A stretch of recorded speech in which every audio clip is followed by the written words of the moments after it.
भगवान कोई भी हो चलेगा, पूजा आप किसी की भी करो, पर मंत्र गायत्री का होना चाहिए, केवल और केवल गायत्री मंत्र। क्योंकि गायत्री मंत्र में ही वो शक्ति है कि वो आपकी बात भगवान तक पहुंचा सकती है। और कोई मंत्र और कोई काम आपकी बात को भगवान तक नहीं पहुंचा सकता। गायत्री मंत्र से श्रेष्ठ कोई मंत्र नहीं है, गायत्री मंत्र से बड़ा कोई मंत्र नहीं है। गायत्री मंत्र जपने वाला ही भगवान तक अपनी बात को पहुंचा सकता है, और गायत्री मंत्र के ही माध्यम से भगवान आपको अपनी बात पहुंचा सकता है। इसलिए आप जब पूजा करने जाओ तो सारी चीजों को चढ़ाने के पश्चात वहां 10 मिनट बैठना और गायत्री मंत्र का जप जरूर करना। क्योंकि गायत्री मंत्र का अर्थ है भगवान हमें सद्बुद्धि देना और सन्मार्ग की ओर प्रेरित करना। आज दुनिया में इंसान के पास सब कुछ है, केवल और केवल सद्बुद्धि की कमी है। यदि सद्बुद्धि होती तो वो अपने माँ बाप की बेइज्जती न करता, यदि सद्बुद्धि होती तो वो शराब न पीता, यदि सद्बुद्धि होती तो वो झूठ चोरी बेईमानी न करता, यदि सद्बुद्धि होती तो वो वृक्षों पर नहीं काटता, यदि सद्बुद्धि होती तो वो कोई गलत काम नहीं करता। वो केवल इसलिए करता है क्योंकि उसके जीवन में सद्बुद्धि का अभाव है।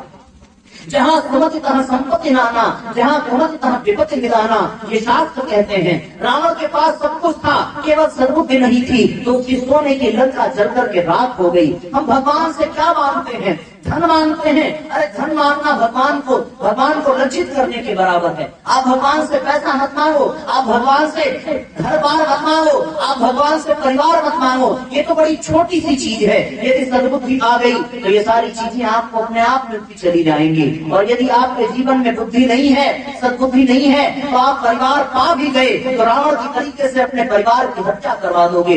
यदि आपके जीवन में सद्बुद्धि नहीं है तो सोने की लंका का राजा होने के बाद भी आप अपने पैसे को जुआ में, शराब में लुटा दोगे, बर्बाद कर दोगे। भगवान के पास बैठकर के गायत्री मंत्र का ही जप करना अत्यंत आवश्यक है। इसलिए साथियों, जीवन में ये आध्यात्मिक वातावरण बनाने के लिए केवल और केवल गायत्री मंत्र ही सर्वश्रेष्ठ माध्यम है। गायत्री मंत्र के बारे में ऋषियों ने बहुत सारी बातें कही हैं। यदि हमने एक को भी अपने दिल दिमाग में बिठा लिया तो साथियों हमारा जीवन धन्य बनता चला जाएगा। विश्वामित्र ने कहा है कि गायत्री के समान चारों वेदों में कोई मंत्र नहीं है। गायत्री मंत्र चारों वेदों में सबसे बड़ा मंत्र है। ध्यान से सुनना कि भगवान मनु ने कहा है, ब्रह्मा जी ने तीनों वेदों का सार 3 चरण गायत्री से बढ़कर पवित्र करने वाला कोई मंत्र नहीं है। गायत्री मंत्र को 3 वर्ष तक जपने वाला ईश्वर को प्राप्त कर लेता है।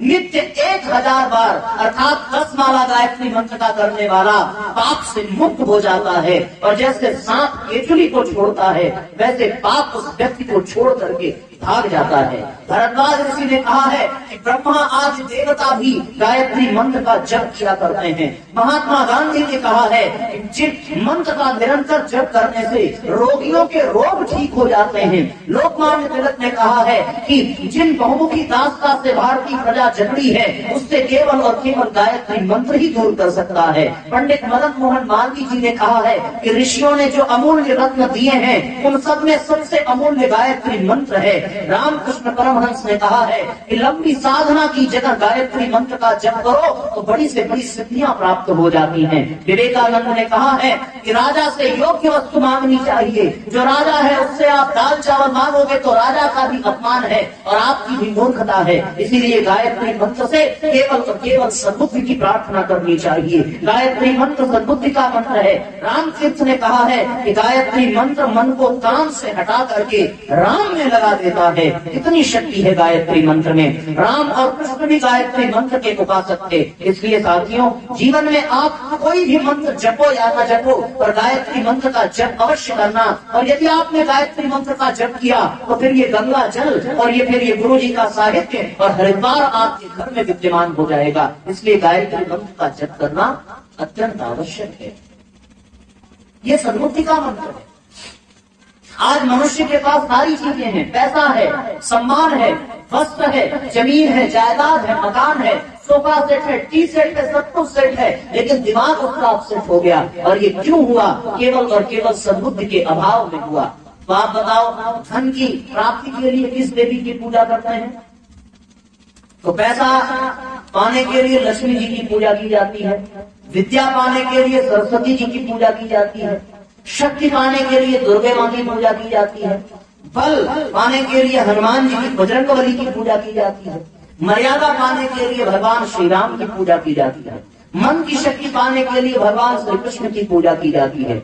उसी तरीके से साथियों, सद्बुद्धि को पाने के लिए सद्बुद्धि की देवी माँ गायत्री की पूजा की जाती है। गायत्री के महामंत्र से जीवन के सब पाप हरो, सुंदर सुखी बनेगा जीवन, गायत्री का जाप करो।